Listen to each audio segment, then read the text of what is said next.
Hey guys, tonight we journey to the edge of a cliff where the stars feel close enough to whisper secrets and the wind smells like scorched stone and something older than time. There's a shadow up there, bound unmoving, yet somehow burning brighter than the moon. That shadow is you. So before you get comfortable, take a moment to like the video and subscribe. Let me know in the comments where you're listening from and what time it is where you are. Now dim the lights and let's ease into tonight's journey together. You awaken on cold stone. Again. Above you stretches an endless sky, no clouds, no mercy. Just blue so bright it feels like mockery. And beneath your back, the jagged edges of a cliff that has held your body captive for longer than mortals have had names. The chains clink faintly as you move, if move is the right word for a god whose limbs have forgotten how freedom tastes. You try to shift your weight, and every muscle reminds you of its protest. But pain has long since become your roommate, a rather chatty one. Your arms are stretched wide, wrists bolted into the mountain's bones. Your ankles, too. The metal was forged by Hephaestus himself, crafted with such divine precision that it bites into your skin without ever drawing blood. Elegant in a cruel sort of way. The wind here isn't just cold, it's cunning. It snakes across your chest through your hair, whispering stories of the world below. Some days it brings a scent of burning wood or baking bread. Some days the ocean, some days it brings laughter. That part always hurts more than the chains. You tilt your head just enough to see the eagle's silhouette against the sun. Ah, right on time, it circles lazily as if it knows you can't run. You'd think after thousands of years the bird would get bored of the same organ buffet, but nope. Zeus, in his divine creativity, made sure this vulture of Olympus never loses its appetite for livers. The eagle lands with the same casual arrogance it always does. A scratch of talon, a cruel blink. You sigh. Well, you mutter, voice raspy from wind and centuries. I suppose you'll be wanting your usual. It squawks in agreement. But here's the thing. You don't scream anymore. Not really. That part was for the first 100 years or so. Now you hum through the pain, sometimes lullabies, sometimes old tavern tunes no one remembers. And as the beak plunges again into your side, digging through immortal flesh to extract divine punishment, you retreat into memory. You always do. Because before this agony, before this lonely crag became your cradle, you were Prometheus, Titan, trickster, flame thief, god of forethought. A fancy title, though these days it feels more like the punchline of a bad joke.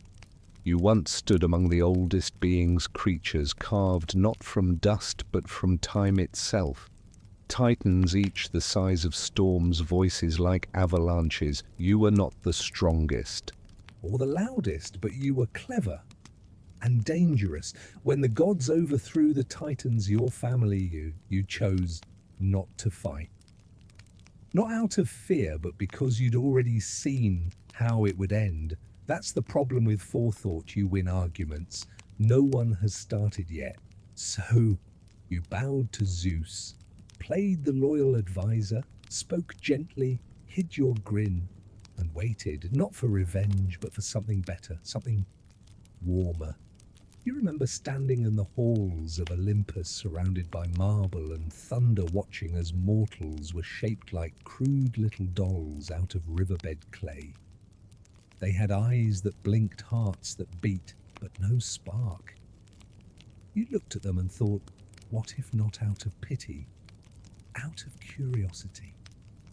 Because you, more than any other Titan, believed they could do something with the right tools. And one day, you gave them one. But that part comes later. For now, you lie on this rock liver, regrowing with that faint, buzzing itch that never stops. The eagle slurps contentedly beside you, and you stare into the sky, searching for a constellation that hasn't changed since the day you were shackled here. Far below, a shepherd guides his flock. A mother sings to her baby.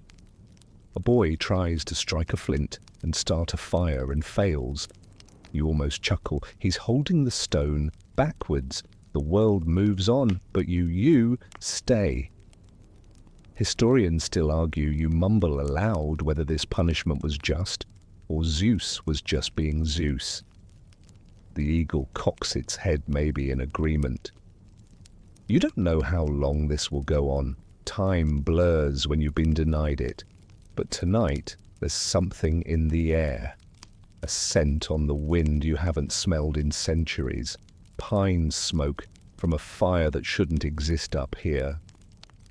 You close your eyes and smile. You weren't always strapped to a rock, being digested daily by a glorified seagull. Once you walked Olympus like a guest who never quite unpacked. The gods never trusted you, probably because you never tried that hard to be trustworthy. But you were useful, clever, entertaining even, like the cousin no one wants at the wedding, but everyone listens to at dinner. You remember it all so clearly, those halls of impossible-sized sunlight pooling through columns made of cloud and something harder than stone. You remember how the gods bickered like toddlers with lightning bolts, and how Zeus ruled not with wisdom, but with charisma and a well-placed scowl. But more than that, you remember before all of it, back when the Titans roamed, before gods wore gold laurels and gave themselves fancy names, the world was wilder, harsher, and far less managed. Back then, you were just another force of nature. A titan, yes, but not one who shattered mountains or swallowed oceans. No, you were the quiet one, the one who watched, who guessed. Your name, Prometheus, literally means forethought. Your brother, Epimetheus, afterthought. The irony still lands. You always had a knack for seeing things before they happened, for piecing together the endings before the rest of the story had even started.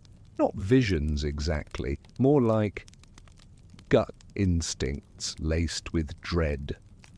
So when the Great War broke out, Olympians against Titans, you chose the winning side. And not because you liked the Olympians.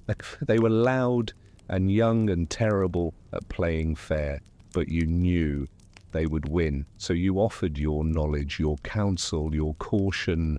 You became their strategist, the one who whispered things Zeus didn't want to hear but couldn't afford to ignore. They needed you for a while.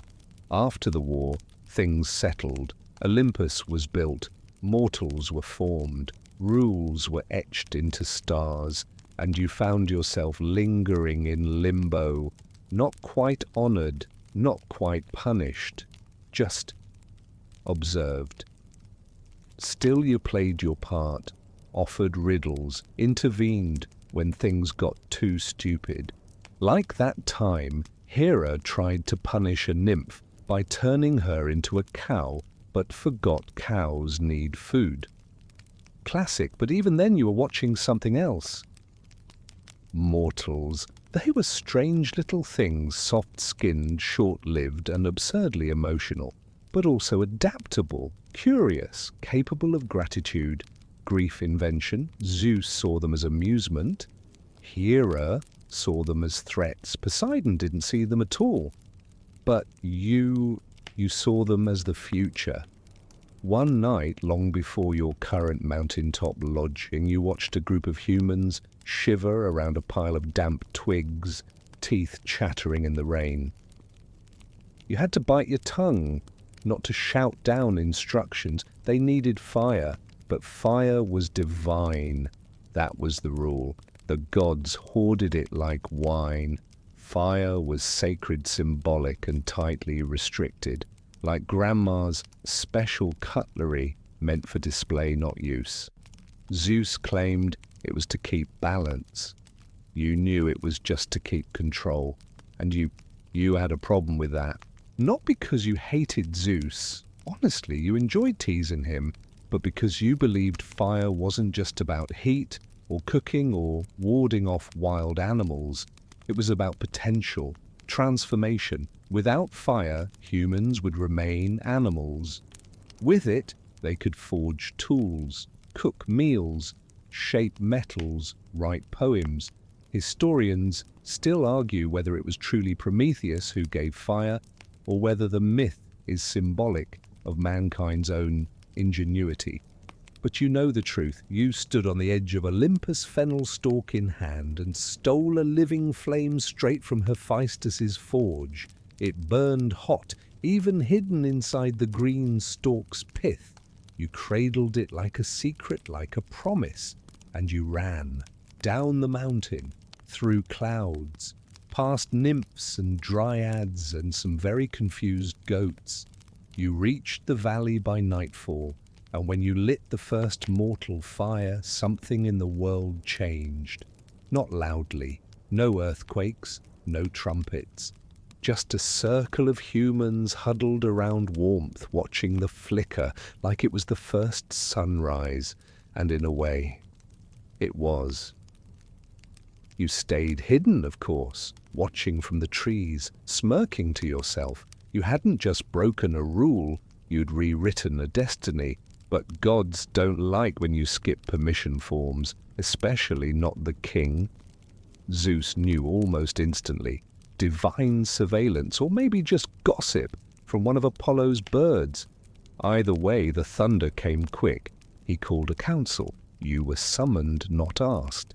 And when you stood before the throne, arms crossed and smile barely contained, you already knew the outcome. Zeus, in his deep theatrical voice, accused you of treason. You, with your usual charm, replied, "I prefer the term upgrade."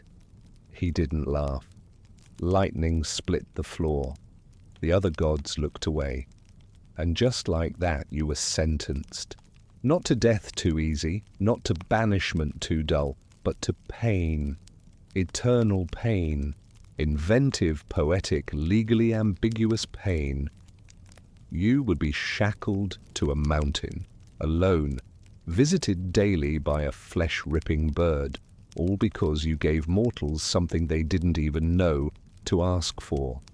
And as Hephaestus hammered the first chain into the rock, you turned to him and said, "Make sure it's tight. I'm a restless sleeper." He didn't laugh either, still doesn't. You remember the moment the gods formed humans almost as vividly as the moment they regretted it.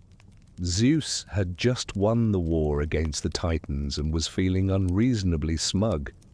Olympus was new, fresh marble echoing halls, and clouds puffed like pillows around the banisters. Everything smelled like wet stone and ambition. And that's when Zeus decided to get creative. Not content with thunderbolts and declarations, he gathered clay, earth stuff, mortar of riverbanks and mountain shadows. Then he called the others. Hephaestus shaped the limbs, smoothing each finger, with the care of a sculptor, not a blacksmith. Athena breathed into the figure's mouth air, infused with language thought, and the faintest trace of stubbornness. Aphrodite flicked a fingertip against the chest for beauty. Ares scowled and added just a drop of spite. Even Dionysus spilled a splash of wine onto the earth just to see what would happen. And the human blinked. It was imperfect, wobbly, distractible, prone to wandering directly into beehives, but alive. The gods stepped back, admiring their pet. Zeus declared them entertaining. Then, like most bored creators, he lost interest. He handed them a few rules. Don't eat this, don't question that, and turned his attention back to cloud architecture. But you stayed. You watched the humans move, eat, cry, laugh. You watched them stumble through forests with nothing but sticks and stubbornness. You watched them look up at stars and wonder if they mattered. That's when it hit you they weren't just alive. They were hungry, not for food, for more. What did the gods give them? Nothing. Well, okay, there were some gifts. Athena tossed down a loom or two. Demeter taught them to harvest grain eventually. But it was all very controlled, carefully curated, like feeding a bird from a gloved hand. You, however, saw the flaw in the divine logic. So these beings needed something more elemental, something foundational, something dangerous. They needed fire, and they were never going to get it legally. Now the tricky bit here is that Zeus wasn't entirely stupid. Paranoid, egotistical, emotionally allergic to feedback, sure. But not stupid. He knew that fire in mortal hands would lead to unpredictability, which to him meant rebellion, which to you meant progress. So you decided to slip something into the mix. One night, under the guise of advising Hephaestus about forge insulation, yes, really, you snuck away a single spark, just one, enough to ignite the fennel stalk you'd hollowed out earlier. It looked harmless, like a walking stick or a quirky salad ingredient. But inside revolution. You held it close to your chest as you descended from Olympus. The wind tried to snuff it out. Rain began unseasonably. You had your suspicions Zeus ordered it. But you wrapped the stalk in your cloak, muttered something old and Titan-born under your breath, and kept walking. When you reached the mortal village, they were huddled in darkness. A storm was rolling in. Children whimpered. Elders stared into blackness, expecting nothing. You stepped into the center of their camp and lit a fire. It bloomed in the rain, golden and defiant. And the humans gasped. They gathered instantly, hands, outstretched faces, lit from below eyes wide like they were seeing their own souls reflected back in flame. The heat touched their skin, the light touched their minds. It was more than survival. It was awakening. And you, standing in your damp robes, grinning like a mad prophet, felt something strange stir in your ancient chest. Pride. You didn't stay long, just long enough to see them feed the flame, dance around it, tell stories. That was the real gift, not just warmth, but the chance to imagine. Of course, the gods were less thrilled. Zeus summoned a council the next morning. His throne loomed larger than usual. His beard looked extra thunderous. He said nothing for a long time, just stared. Then he asked too softly, "Did you do it?" You said, "Do what, A pause?" "Then give them fire," you shrugged. "I may have loaned them a glow stick." He didn't laugh again.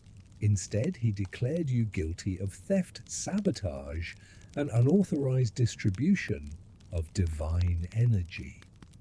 Your response, "I regret nothing." He ordered your capture immediately. Now, most people forget this part, but it wasn't easy for the gods to restrain you. You may not have had Zeus's might or Hera's reach, but you had one thing: anticipation. You knew what they'd try before they did it. Still, they caught you. Eventually, Hephaestus bound you, Hermes carried you, Zeus cursed you, and you were taken to this very mountain. Back then, it didn't even have a name. Now mortals call it the Caucasus, a massive ridge stretching across myth and continent alike. You were chained high above the tree line where even goats refused to climb, and there you've remained, watching as mortals flourished. They tamed fire, built cities, burned bread, forged swords, made steam, launched rockets, all from that one spark. Historians still debate whether this tale is metaphor or memory. Some say you never existed, others believe you live still, unseen guiding sparks wherever they may flicker. You don't care much about what scholars say, but you do care that humans still light candles when they're afraid, that they gather around campfires to tell stories, that they still strike stones in the dark, believing something might answer back. And somewhere across the valley, another fire glows tonight, because the gift never stopped burning. You remember the first time they cooked meat over fire. It was almost funny until it was delicious. The smoke spiraled up into the trees and the scent drifted all the way to your perch, still warm from the god's vengeance and still chained tighter than a philosopher's logic. But you smelled it, charred, sweet. The rich, smoky signal that something new had happened. And humans, oh, they rejoiced. They passed around sizzling slabs on sticks, laughing with mouths still too small for such big grins. They didn't know how long to cook things, yet some bits were raw, some were black as charcoal, but they were learning. Fire was teaching them. You had given them a tutor that whispered in crackles. Of course, fire did more than cook. Soon enough, they were shaping clay pots, real ones, fire-hardened. They painted animals on them, some so beautifully drawn that you nearly wept from your mountain top. And when the rains came, they stored water instead of just swallowing from puddles like wolves. You changed everything, and Zeus noticed, not right away. But over time, the consequences built up like unpaid debts. Humans stopped praying as often. They started fixing their own problems instead of begging the skies for help. A family caught a fever and burned herbs in a pit until the illness passed. A village lost its leader and elected a new one instead of waiting for a god to appear. It was dangerous. Zeus wanted a gesture, something that reminded mortals who was really in charge, so he came up with a plan. Not just any punishment, no, not a lightning bolt. That would have been too quick, too forgettable. He wanted a myth, and he wanted to hurt you through the mortals.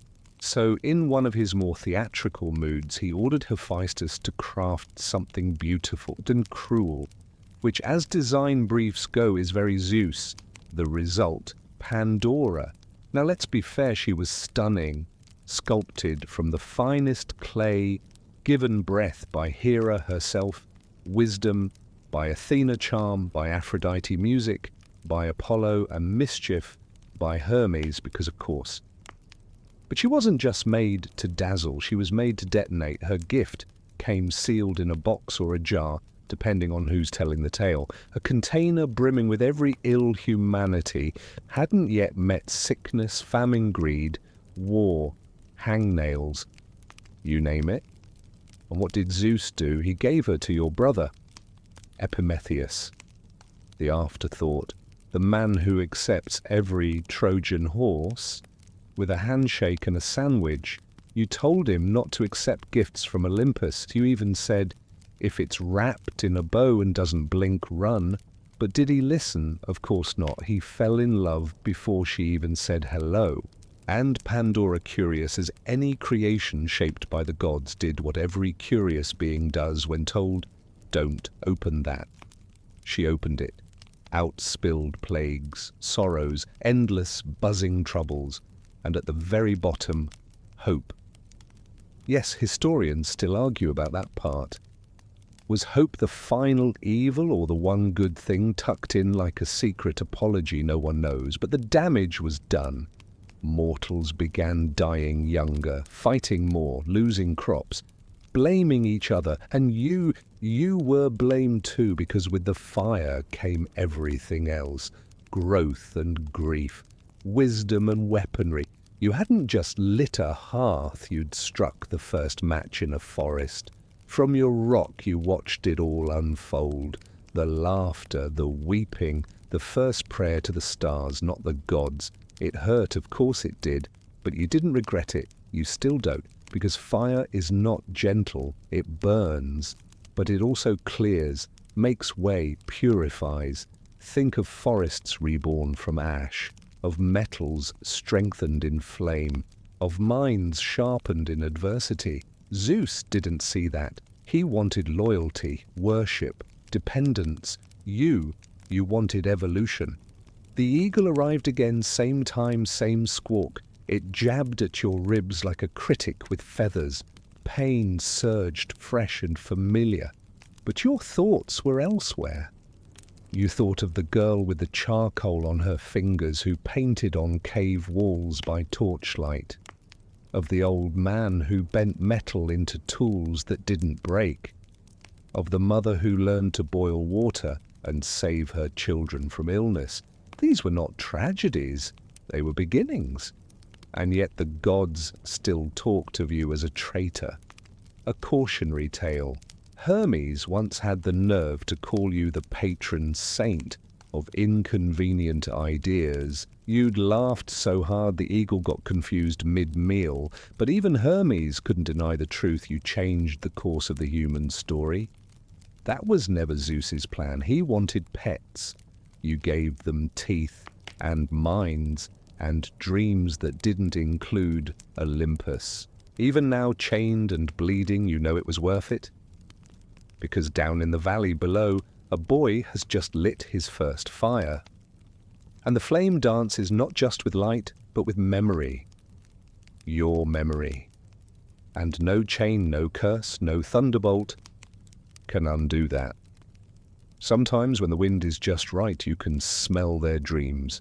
Not in some mystical incense and crystal kind of way. No, it's more like smoke, ink, leather, sweat. The ordinary aromas of progress. Of mortals trying, failing, and stubbornly trying again. It drifts up the slopes and past your battered form like a reminder that they're still down there living, learning, sometimes setting their own huts on fire, but living. And you still stuck on this stupid rock. The eagle's gone for now, off digesting, maybe visiting a bird therapist to process the centuries of codependent violence. The chains are quiet, the sun hangs low, and there's a rare peace tonight. You use it, as always, to remember. Not everything was noble, not every moment was heroic. You lied to Zeus, not once but spectacularly. And it wasn't just the fire, there was that whole incident with the sacrificial ox. See, back when the gods were first establishing their divine Patreon system, humans had to offer sacrifices to curry favor, usually meat grain or something shiny. But Zeus demanded the best portions for himself. No explanation, just thunder and a frown. You decided to intervene. Mostly out of mischief, partly out of principle. You took a single ox and split it into two offerings. In one pile, the bones cleverly wrapped in glistening fat. In the other, the juicy, edible meat hidden beneath coarse hide and offal. Then you told Zeus to pick. Guess which one he chose? Yep, the flashy one. Historians still argue whether this was the birth of tricksterism in myth or just divine-level trolling, but either way it worked. From that moment on, mortals were allowed to keep the meat for themselves and offer the bones to the gods. Zeus naturally did not take it well. And this was long before the fire. You'd already planted seeds of rebellion, tiny, clever shifts in the balance of power. You weren't just a flame giver, you were a pattern breaker, a systems analyst for the divine. And once you started, you couldn't stop. There's a fringe theory, mostly whispered by philosophers, who drink too much wine, that Prometheus was humanity's first conscience, not a hero, not even a martyr, just a relentless nagging voice saying, you could do better, you like that idea, you never needed a temple, You just needed anyone to remember. And they do. Over time, your myth spread across valleys, across tongues. They carved your story into stone, painted it onto pottery. Some versions made you a god. Others made you a fool. A few even made you mortal, just so your suffering felt more palatable. But always, the fire remained. The flame in the story, the spark behind the eyes. You'd be amazed at the things they've done with it now. Metal, steam, light bulbs, engines. They've built cities that glow through the night. They've cooked meals with flavors that would have made Dionysus weep. They've made glass tubes that hold fire captive gently like a pet. And they've also made weapons. Yeah, that part still stings. You always knew fire was a double-edged torch. But you hoped naively maybe that they'd use it more for warmth than for war. Some of them did. Many still do, but some, well, let's just say even you didn't foresee mushroom clouds, still you wouldn't take it back. Because that's the risk, right? Every gift worth giving comes with a shadow. You knew the dangers, you gave it anyway. And now, centuries later, some of them still light a candle when someone dies, or a campfire when they feel lost, or a stove when making soup for someone who's had a hard day. It's not all bombs and bad decisions, there's love in fire too. Tonight, far below, a wedding is happening. You can't see it, too much fog, but the music carries. So does the laughter. You smell roasted lamb, cinnamon smoke. You hear someone shout the wrong verse in a song and laugh so hard they snort. You hear clapping, they're dancing around a bonfire, and it's your fire, still alive, still moving, still refusing to die. You close your eyes and breathe it in. Even bound, even bloodied, you feel triumphant. Because for all Zeus's thunder, he couldn't stop this. He couldn't unlight the world, and he knows it. Why else keep you alive? It's not mercy, it's spite. He wants you to watch, to ache, to regret. But you don't. Because when the gods look down, they see arrogance fading. And when you look down, you see torches rising. The chains creak when the mountain breathes. Yes, you've noticed. Over centuries, you start hearing things most beings would miss. The stone beneath you is not lifeless, it hums, not with song but with tension, as if the earth remembers who you are, as if the mountain sympathizes but doesn't dare interfere. After all, even geology fears Zeus, but time erodes everything, and you felt its slight shifts in the rock, the faintest loosening of metal. Not enough to escape, not yet, but enough to know nothing, not even divine punishment, is eternal. You exhale, careful not to twist your torso. Your ribs are still tender from the eagle's last performance. But in your stillness, your mind wanders. You think of one village in particular. A long time ago, back when mortals still whispered your name into their cook fires like a secret handshake. It was nestled in the bend of a river surrounded by forests thick with myths and mosquitoes. The kind of place maps forget. In that village lived a girl, a tiny thing with a bigger will than most kings. Her name lost to time, but her story still burns. You'd been watching from above as a bitter winter swept through the valley. Snow choked the trees. The river froze. Fires died out one by one. The villagers huddled in silence, too afraid to leave, too cold to stay awake. It was the kind of moment where gods usually shrug and call it fate. But the girl, she stole a single coal from the temple pyre, carried it in a hollowed shell, hands trembling, breath white as stars. She made it back home barely and lit a flame that relit every hearth in the village. She didn't wait for a sign, didn't ask a priest, didn't cry for help. She acted, and in that ember you saw everything you had hoped for. Historians still argue whether this was divine inspiration or a particularly clever child with access to firewood, but you know the truth. She was yours, not by blood, not by blessing, but by spark. You call them your flame children. Not literally, of course. You're not that weird. But every person who lights something dark, who defies silence, who carries warmth into cold spaces, they're all part of what you lit so long ago. And the gods, they've noticed, they just don't know what to do about it. Zeus tried everything, the eagle, the storms, even propaganda planting myths that cast you as reckless, dangerous, too proud for your own good. And sure you are proud, but that doesn't make you wrong. The gods fear what they can't control. You always knew that. And humans, they're the most uncontrollable thing Olympus ever allowed to walk free. Even now they invent. They burn things on purpose just to see what happens. They fall in love even when it hurts. They rebel constantly. They tattoo lightning bolts on their skin, thinking it makes them powerful, but deep down you know it's fire they crave.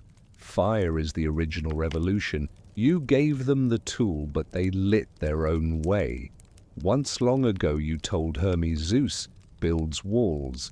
I build torches. He didn't laugh, he winced. Which was better? Hermes comes by sometimes, you know. Usually when Olympus feels guilty or bored, or when some mortal invention has caught the gods' attention and they're debating whether to intervene. Last time it was when mortals discovered how to trap lightning in bottles, batteries they called them. Hermes showed up with a satchel full of questions and a headache. You greeted him the way you always do, come to take notes. He grinned. Come to warn you. Oh, good, you said. I've been craving vague threats and cryptic metaphors.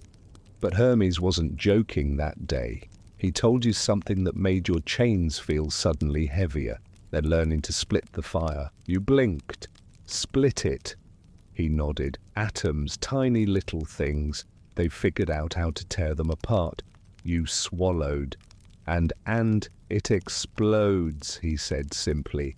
Like thunder, but hotter, louder, longer. You closed your eyes. Of course they would. Of course they had to, because fire doesn't stand still. It evolves. It becomes, sometimes into candles, sometimes into cities, sometimes into bombs. You didn't weep, not then. But your silence said everything. Hermes had left you with one last comment. They're more like you than you know. That thought has haunted you since, because it means your gift worked, and because it means your punishment might never end. Still you lie here, beneath stars older than Olympus, watching, waiting, and when another fire flickers to life in the valley below, you smile, because no matter how much Zeus wants to extinguish your name, he can't reach all the flames. Not anymore. You've never feared the bird, not really. Oh, sure, when the eagle first descended, its wings like torn parchment, talons like bronze hooks, you flinched. That was instinct. Even titans have reflexes, but fear, no. You feared boredom more, and bureaucracy, and honestly Ares at parties. But the eagle, predictable. Every morning it arrives, every evening it departs. It does its job with clinical precision. No passion, no hatred, just hunger. A divine stomach on Olympus' payroll. Still, over the centuries you've gotten creative. Named it, argued with it, sang to it once. It did not enjoy your rendition of a drinking song from Lesbos, peered at you like you'd ruined dinner. You call it beaky now. Because what else are you going to do? Despair. That's Zeus's game. You've got other hobbies, like remembering. Today, while Beaky tears delicately through your liver, you retreat not out of cowardice, but efficiency. It's your break time. Mentally, you return to another moment you're not supposed to hold on to, but you do. The feast, ah yes, the great deception. Back when mortals had only just begun to understand ritual, they still believed gods needed food, or rather that gods wanted food. The smoke of meat, the scent of fat, it was more of an offering to the ego than to the stomach. Zeus demanded sacrifices and mortals obeyed, but they were starving. They offered their best, their only. And what did Olympus give in return? Thunder rain. Maybe, maybe not. So you staged a little demonstration, a culinary trick. You took a single ox and separated it into two piles, one heaped with glistening fat and bones, the other rich with real meat and organs, but hidden beneath a rough, grey stomach lining. You told Zeus to choose which pile the mortals should offer him. He picked the pretty one, of course, wrapped in fat like a Christmas ham, and from that day forward, humans kept the meat. Zeus was not thrilled. Historians still argue whether this moment was mythic justice or an early form of divine trolling. Either way, it marked your reputation. You weren't just a rebel, you were a smart rebel. And Zeus, you began to realize that you didn't just steal fire. You rewrote the rules of worship. You gave humans permission to question, to squint at the heavens and say, is this really fair? And that was far more dangerous than a glowing ember. That's when the tone changed. You weren't just punished for fire, you were punished for outsmarting Olympus, for embarrassing Zeus in front of his sparkly throne club. And the eagle that was the cherry on top, an eternal reminder that Olympus never forgets a bruise, especially to its pride. But you know what they don't talk about? The fact that Hephaestus hesitated. When he forged your chains, he didn't meet your eyes. He mumbled. He asked questions he didn't need to ask. Measurements, wrist diameter, tensile strength, things a god of the forge should know. And when he finally clasped the manacles around your arms, he whispered, I'm sorry, Hephaestus, god of fire, chaining the god who gave fire away. Oh, the irony. He knew, didn't he, that you were right, that mortals should have fire. But no flame wants to sit unused. You still feel his regret in the way the metal groans some days. It's not just old, it's conflicted. Hephaestus may be loyal, but his tools know the truth. And the truth is none of this, the chains, the bird, the daily scream therapy was necessary. It was theatre, a message, a performance for the cosmos. But you've outlasted the audience. They've moved on, and now you're folklore. Some mortals believe you're a constellation. Some say you were a metaphor. Others think you're just a lesson scribbled in a scroll somewhere in Alexandria, long since burned. But some still remember. They write your name in soot. They whisper it near bonfires. They pass down stories not just of your suffering, but of your spark. One boy once carved your likeness onto a clay lamp, primitive, wobbly, but unmistakably you arms stretched flame in hand. When the lamp was lit, your image flickered across the walls like a ghost telling bedtime stories. You never saw the boy again. But the lamp, it's been found by archaeologists. It sits now in a museum mislabeled as unidentified Titan figure. There's even a debate about whether it's you or a very tired Apollo. You chuckled for a full hour when you heard that. Mortals may forget your name, but they never forget your light. And that Zeus can't chain, The wind changes today, not just a breeze but a shift, a pull, like the mountain itself is exhaling, as if it too is tired of holding you here. Your chains rattle not violently but differently. You feel it, a subtle loosening, not enough to matter yet, but enough to remind you, even the most divine punishments wear thin. You smile without moving your face. Your liver is regrowing again. Beaky's left full and flapping off to Olympus to clock out, maybe punch a godly time card. You're alone with the silence, and that silence is rich with memory. It wasn't always silence. Once the cliffs echoed with the clang of iron, the crack of whips, and the bellow of gods arguing logistics. You remember the procession, the whole ceremony of your chaining. Zeus wanted drama. He wanted thunderclouds and witnesses. He summoned Poseidon and Hera and Athena, not for help, but for applause. Let them see what defiance earns, he said. You just rolled your eyes and muttered, "Is this a trial or a music video?" Hephaestus forged the shackles while you stood in place voluntarily.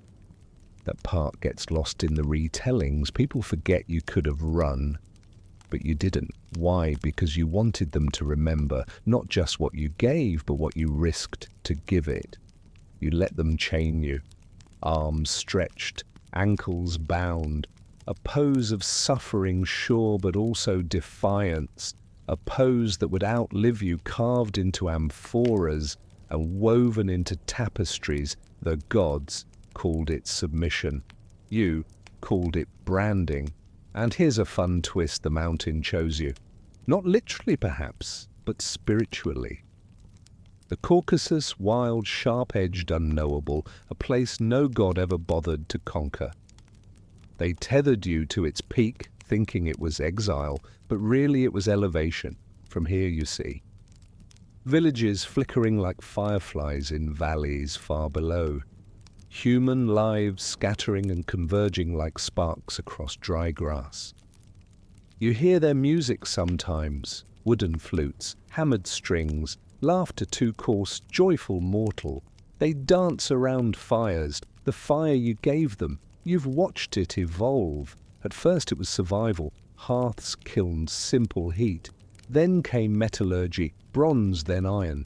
With each era, the flames grew brighter, hotter, more precise. And humans, they learned, faster than the gods ever expected. You watched them forge tools, plows to carve earth, arrows to hunt, spoons. Zeus hated spoons for some reason. You watched them craft lanterns, then lighthouses, then lampposts. Fire spread from caves to castles to street corners. Then came forges the size of temples, furnaces belching progress, chimneys writing poems in smoke. Then came electricity flames, ghost reborn in copper wires, mortals trapped lightning in glass bulbs. And still the gods shook their heads and said, "They're not ready." But you knew they were. Not perfect, but ready. Fire made them dangerous, but also beautiful. They used it to cook for each other, to warm their newborns, to keep vigil beside the dying. They lit candles, not just for light, but for memory. You watched one boy once, shivering in a barn, cup a tiny flame in his hands as he whispered to a father he had lost. He didn't ask for Zeus. He didn't blame the sky.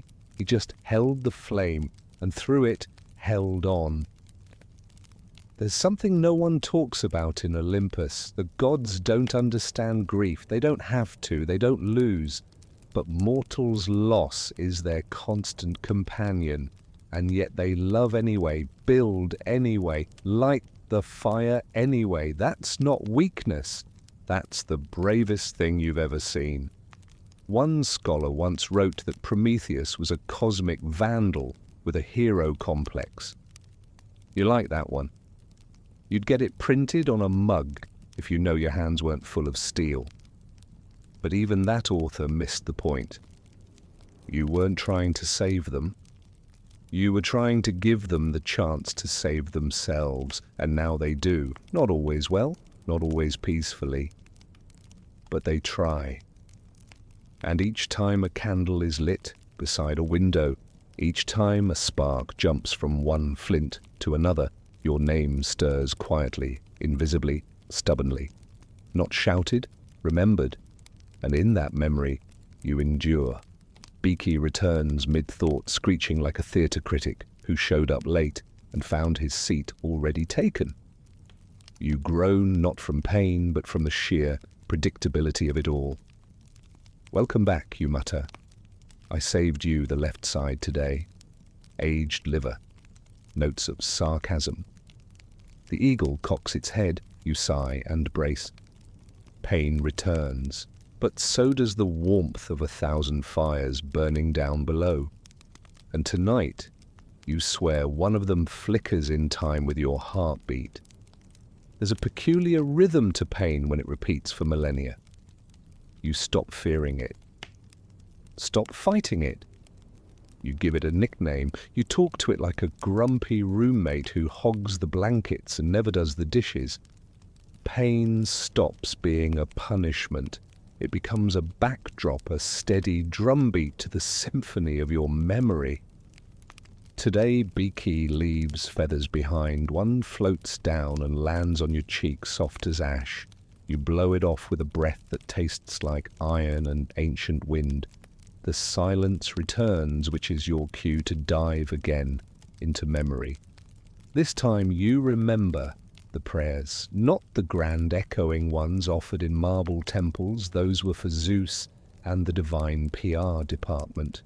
No, you remember the small prayers, the quiet ones, the ones whispered beside cook fires or mumbled into soot-covered hands.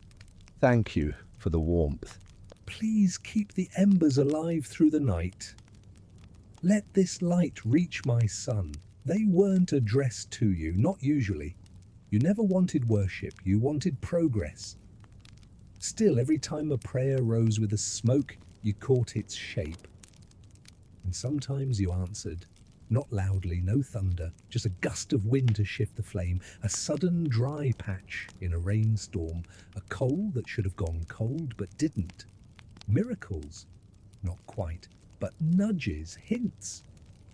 You became a guardian of sparks, even from your mountain prison.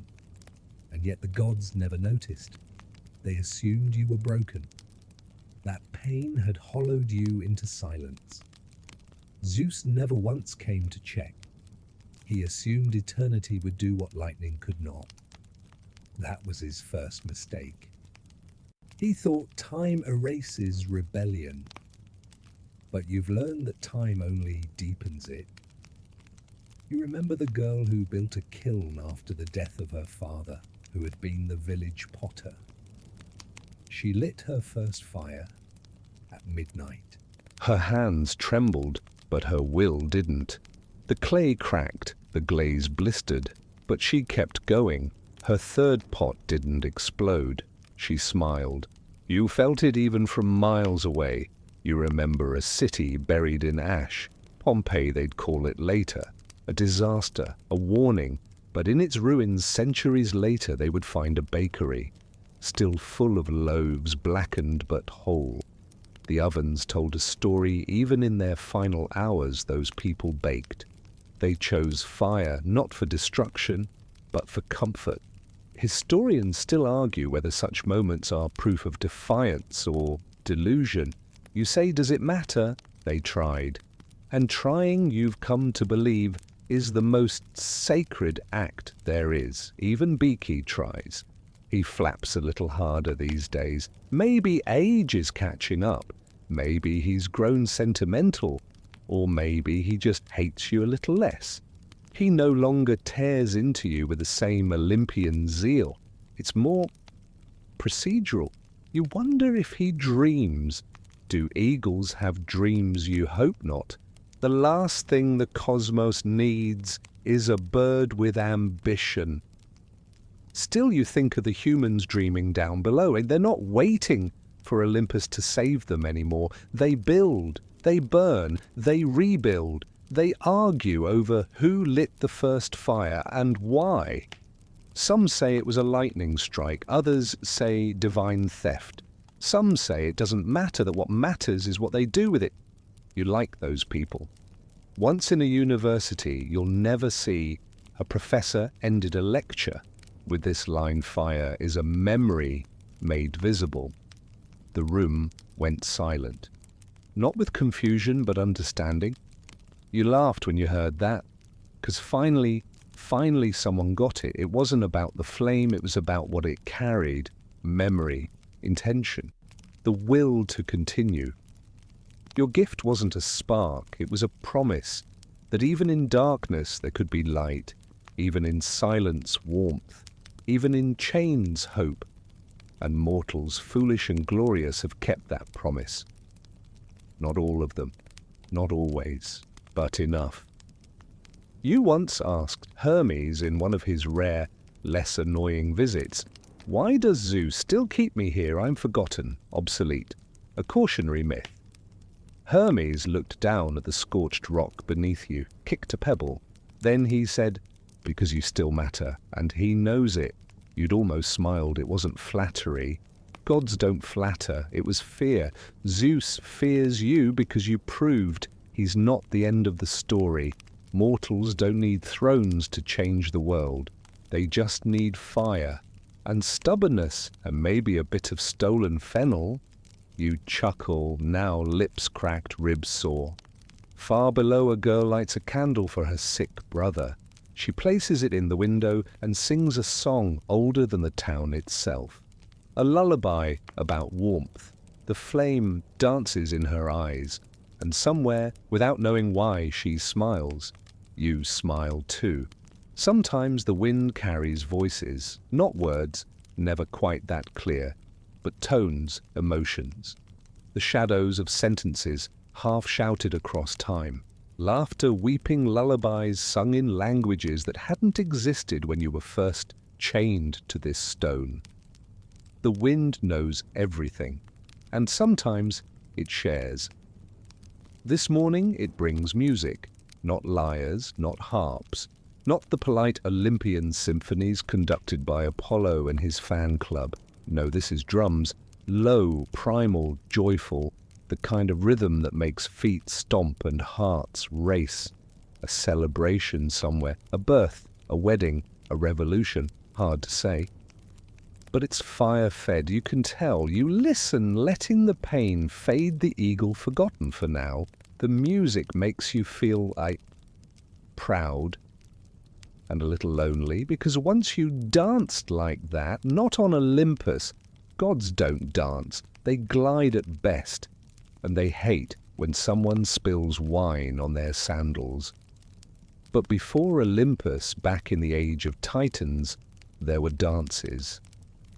In forests that glowed green and gold, in deserts where stars hung low, in caves where the earth pulsed with heartbeat heat. You and your kind danced not to celebrate power, but to feel it move through you. Back then you weren't a rebel, you were just curious, always watching, always asking, always one step ahead of trouble and usually 2 steps into it. You were the first to question why the sun rose, the first to measure shadows on the ground, the first to ask, what happens if I touch that glowing thing? Spoiler, you got burned. A lot. But fire never scared you, it fascinated you, even when it hurt, especially when it hurt, because pain meant change, and you, more than any Titan, believed in evolution. Which is why when Zeus declared the New World Order rules, hierarchies, mandatory worship schedules, you didn't object, you planned. You watched him hand down decrees like thunderous Yelp reviews. You smiled politely, and then quietly you started breaking everything. The ox sacrifice trick, first crack, the fire gift, second. But there was a third, the part they don't talk about. You tried to teach the gods, yes, really. You thought maybe, just maybe, they could learn from mortals. After all, humans adapt. Gods rarely do. So you invited Athena once to observe a mortal village. She accepted. You showed her a blacksmith teaching his daughter to forge. The girl burned her hand, cried, then tried again. She learned. Athena, goddess of wisdom, watched silently, then said, "They're too slow. You said they're faster than we are." She didn't answer. The gods don't hate mortals, but they don't get them either. They see them as wind-up toys with unpredictable wheels, entertaining, breakable, replaceable. You saw more. You saw stories waiting to be written. One mortal girl once wrote a play about you, centuries from now. It was terrible, historically inaccurate, overly dramatic, and deeply confused about liver anatomy. But it was honest. She called it The Flame That Waited. You wish you could have watched it. Instead, you heard about it from a whispering archaeologist who dug up fragments of the manuscript from under a crumbling theatre stage. Your ears are good, and your patience is even better. Which brings us to today. The chains are looser, just barely. You don't know if it's time erosion or Hephaestus's conscience working overtime, but one link near your right wrist wiggles now when you shift. You keep it secret, even from Beaky, especially from Hermes, because you're not quite ready. Not yet. There's more to watch, more to remember. You still think about Daedalus sometimes. The inventor, the craftsman, the man who made wings from waxen warnings. You liked him. He once built a furnace so efficient it could melt metal and bake bread in the same breath. And when asked who inspired him, he said the first fire. That was you. Even now you wonder what inventions are being born that you'll never see. Mortals are curious creatures. They build flying machines and then complain about the snacks served on board.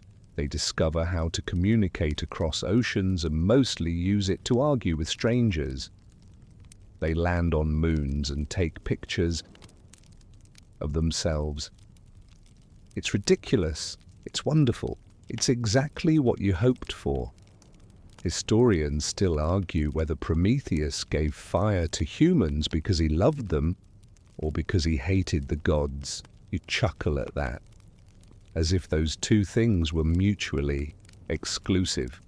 You did it because they deserved it and because the gods didn't. You once told Zeus right before the chains, "You mistake obedience for peace," he said, "and you mistake fire for wisdom." You replied, "No, but it's a start." And oh, how right you were. Far below now, in a city of neon and smoke, a woman holds a candle at a protest. She stands alone. The wind tries to blow it out. It doesn't. And from your mountain top you feel that flame. You recognize it. Because you are not just the fire bringer, you are the flame keeper. And as long as someone somewhere holds that light against the dark, you endure. The mountain is quieter than usual today. No bird song, no distant drumbeat. Even the wind seems to tread carefully, as if it's wandered into a sacred place and doesn't want to be noticed. The silence presses in, not heavy but expectant. Something is shifting. You feel it in your bones, not metaphorically. Your actual bones cracked and healed and cracked again a few thousand times. There's a tension in the stone beneath your back, like a breath held. And the chains, they hum. The eagle hasn't arrived yet. Unusual. Beaky is punctual.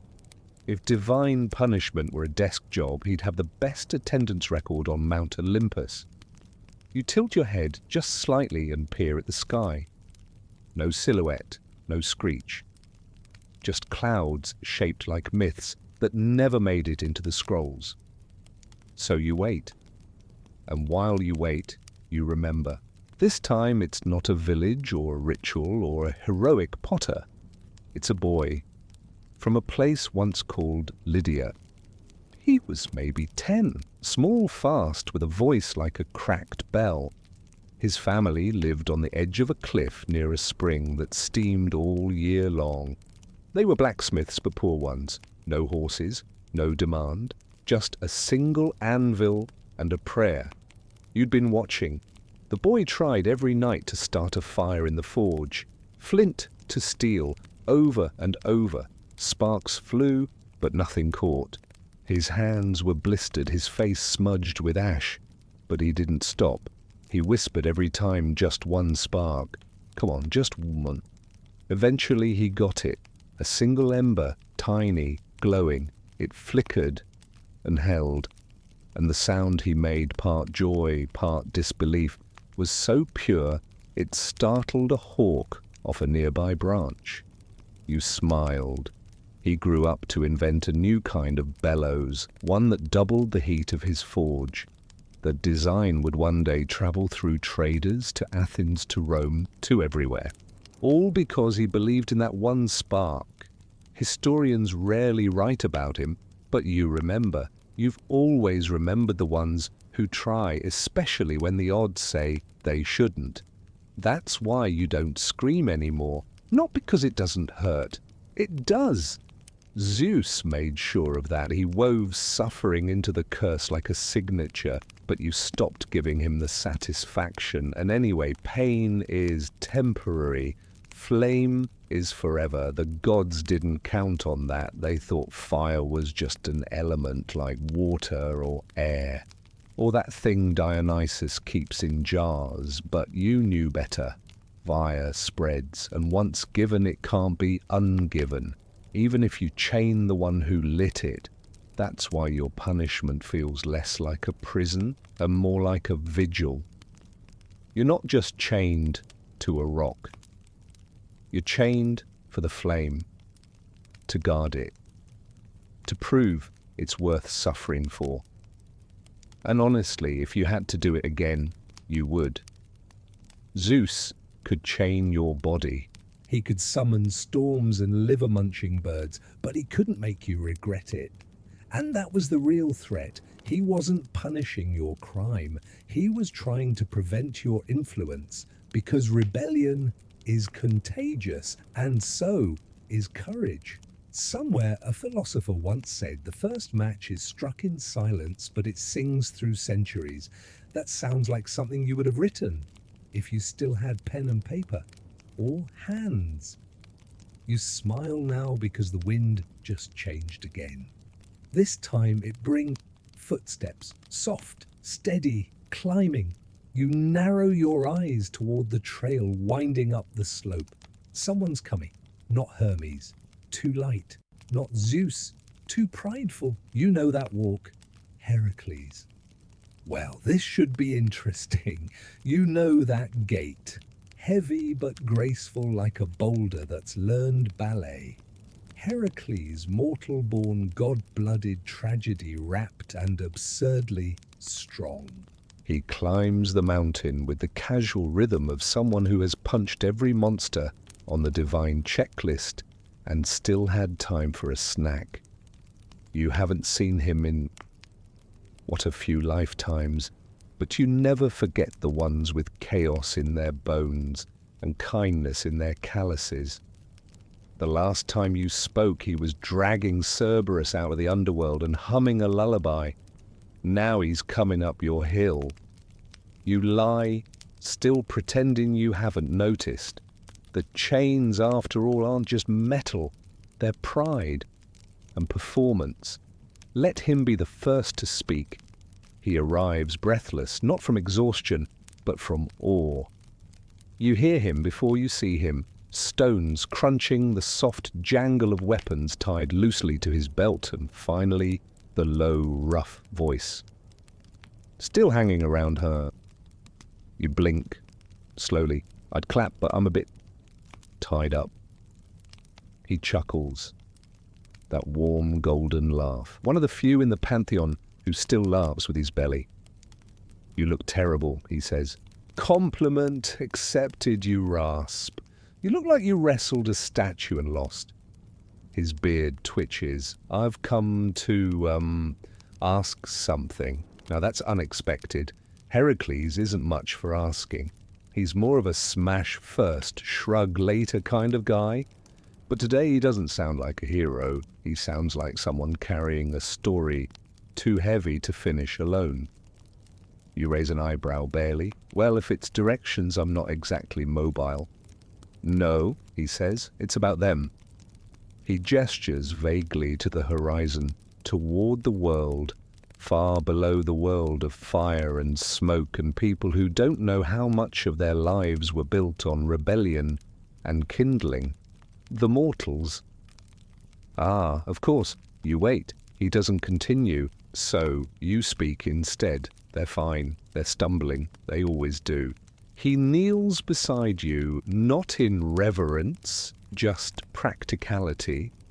The wind shifts. Your chains groan.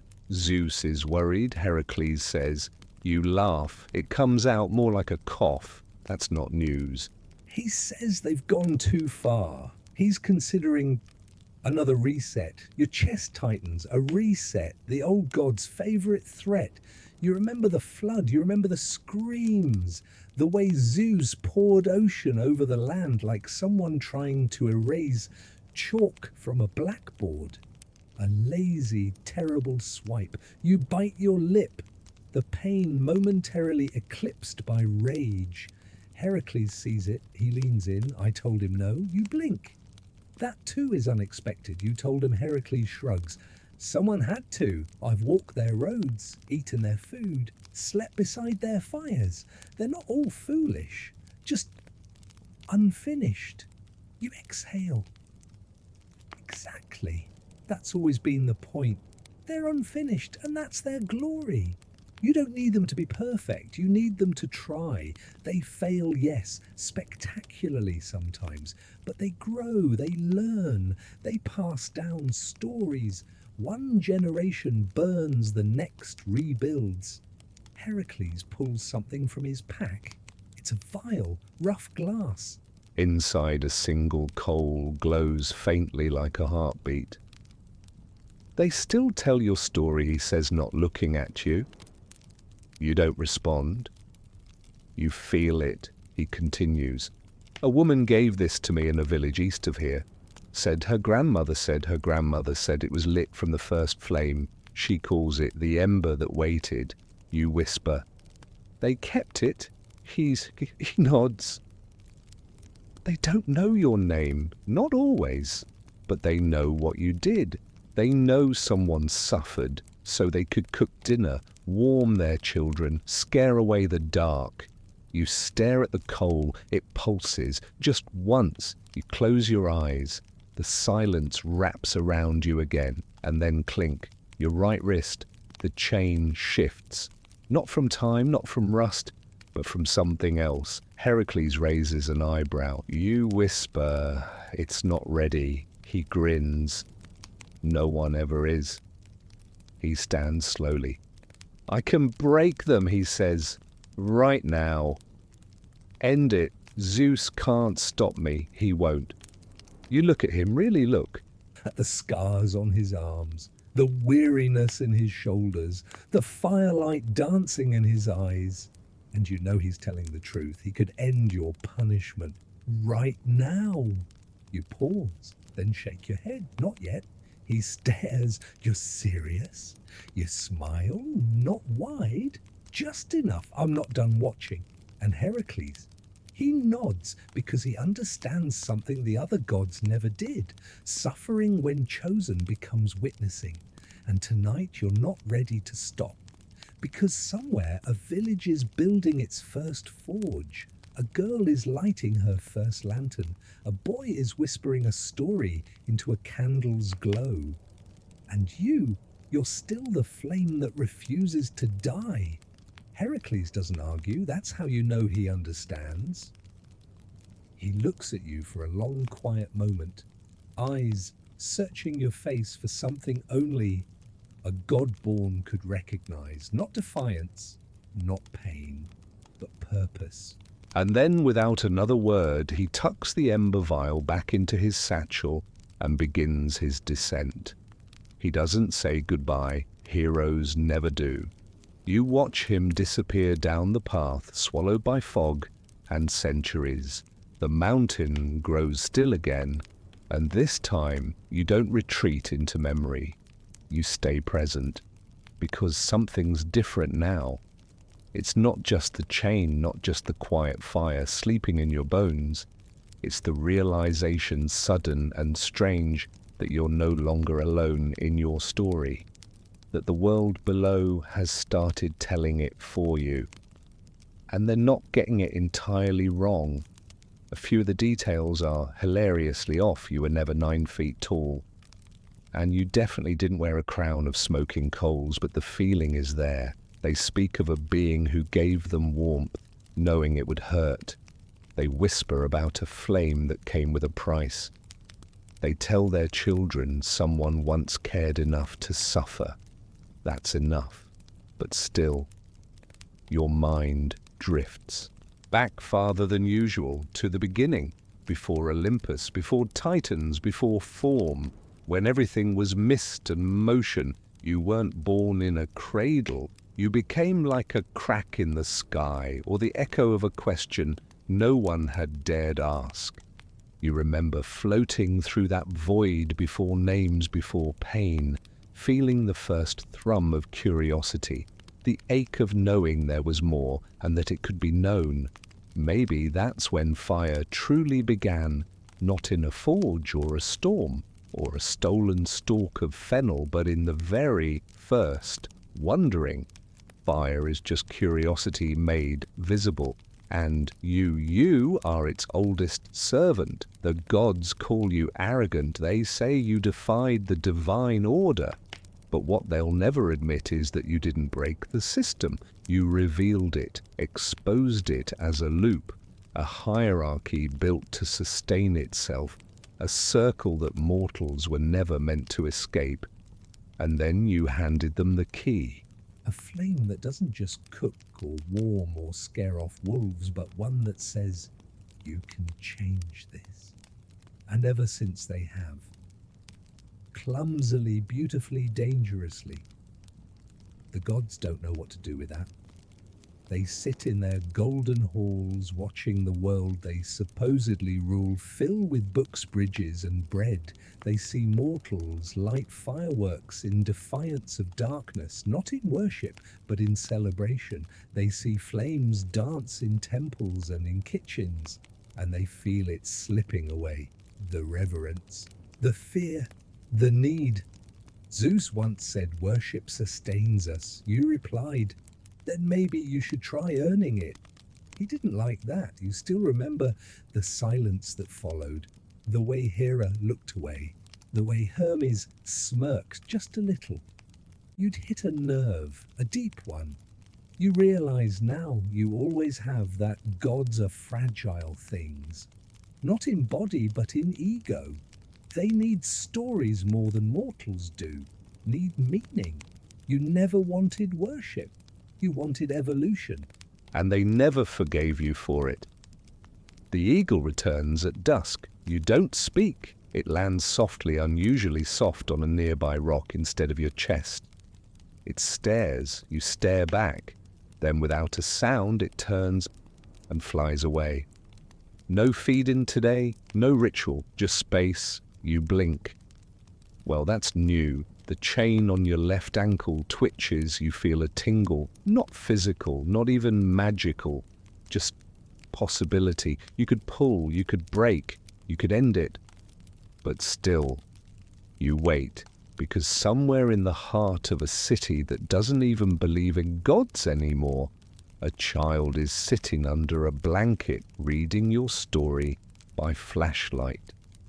She doesn't know it yet, but she'll grow up to invent something that changes millions of lives. She'll call it the spark engine, and when someone asks her where she got the idea, she'll smile and say, a bedtime story about a guy who gave us fire. You'll never meet her, but you're already proud because you are Prometheus, the chained, the trickster, the fire bringer, the unbroken, and your flame. It's still burning. Tonight the stars feel closer. Not metaphorically, not romantically, literally. You blink up at them and they blink back like old friends who haven't seen each other in far too many millennia. They look a little different now, brighter, hungrier. Or maybe you are. The cold nips at your skin, but you've grown fond of it. The wind teases your hair, tugs at your scars. The rock presses into your spine like a reminder. You're still here, still chained, still watching. And below, the world moves. There's a new city glowing in the east, its skyline unfamiliar. A nest of steel and sparks. You didn't see it rise, it must have grown quickly. Mortal things do when fueled by ambition. You can smell it even from here. Smoke and perfume and toasted oil. The scent of progress. The scent of fire made practical. It smells like you. You close your eyes and listen. There's a hum. Not from the city, but from your chains. Subtle, soft, like something ancient preparing to exhale. For the first time in eons, you wonder, is this the end? But no endings are too neat, too Olympian. This is change, and change is messy. A familiar rustle draws your attention. Hermes, of course it's Hermes. He appears like a breeze, deciding to take a shape, winged sandals, sly grin, fingers that twitch like they're itching to pickpocket time itself. Evening, he says. You sigh. If you're here to say something cryptic, don't bother. I've maxed out my prophecy quota. He smirks. Not a prophecy, just a message. You blink. From Zeus. He shakes his head. From them. He points downward, toward the world. They say thank you. You blink again. The mountain creaks. Somewhere far off, a wolf howls at something it can't name. Do they know who I am, you ask? Hermes shrugs. Some do, most don't. Doesn't matter. You nod. No, it doesn't. Not anymore. Zeus knows, Hermes adds. He won't say it, but he knows the game's changed. You chuckle. He's just mad I didn't lose. You didn't win either, didn't I, you reply? Hermes grins. Touché. He tosses something to you. You don't catch it. It lands on your chest with a soft thump. It's a matchbox. Worn, empty, human-made. Just thought you'd want to hold one, Hermes says. And then he's gone. Because that's what he does. You stare at the box. You remember matches. A mortal invention that mimics your divine crime. A friction-born fire, click, flame, simplicity hiding rebellion. You'd laughed the first time you saw one, thought about how much trouble you could have saved yourself if you'd just handed out matchbooks. But no, some stories need to be hard. That's what makes them true. You lift your hand. Wait, you lift your hand. The chain hangs loose. You sit up. The other chains slide off like old regrets. No resistance, no punishment. Just release. You stand. Legs shaky. Muscles unsure. Your body unused to freedom trembles. You step forward and the mountain welcomes it. Not a landslide, not a celebration, just stillness. You walk to the edge and look down. The world is alive. Firelight, neon, lightning trapped in towers, children running with glow sticks, old women stirring soup over wood stoves. The first and last light, your gift. Still burning, still worth it. You sit on the cliff's edge. You won't fly away, not yet. No dramatic exit, because this isn't the end of a punishment. It's the beginning of something else. You reach into the matchbox. It's empty. Of course it is. But you don't mind. You've never needed matches. You've always had the spark. You sit on the cliff's edge, hands free air, cold against your palms. It's strange after so long in chains your limbs feel like borrowed tools, as if your body isn't quite convinced freedom is real. Every flex, every breath comes with a whispered, "Are we sure about this?" But you are sure. You're free. And now you wait. Not for Zeus, not for Olympus. You've done your waiting for them. Now you're waiting for something better, something earned. You're waiting for the world to wake up again. It's happening already down in the valley. A boy is holding a lantern above his head, leading a line of refugees across a dark road. His face is too young for the weight he carries, but he walks tall anyway. A woman is boiling water on a rusty stove in a house with no roof, whistling a song that predates language. A scientist is falling asleep at her desk, a half-finished design for a clean burning engine glowing on the screen beside her. Flames, all of them. In different forms, your fire, still alive, still becoming. You stretch your legs, letting them dangle over the ledge. Your muscles ache in that deeply satisfying post-exercise way, except your last workout was technically resisting immortality for a few thousand years. You chuckle. There's no sound more absurd than a Titan laughing alone on a mountaintop at 3 a.m., but you've earned the absurdity. The stars above don't blink. They burn like you. And for the first time in forever, you think maybe you'll burn with them again. You close your eyes and reach out, not physically, but inward, down to that place inside you where the first ember still glows. It's there.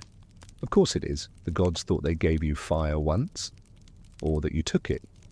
But you were fire. You always have been.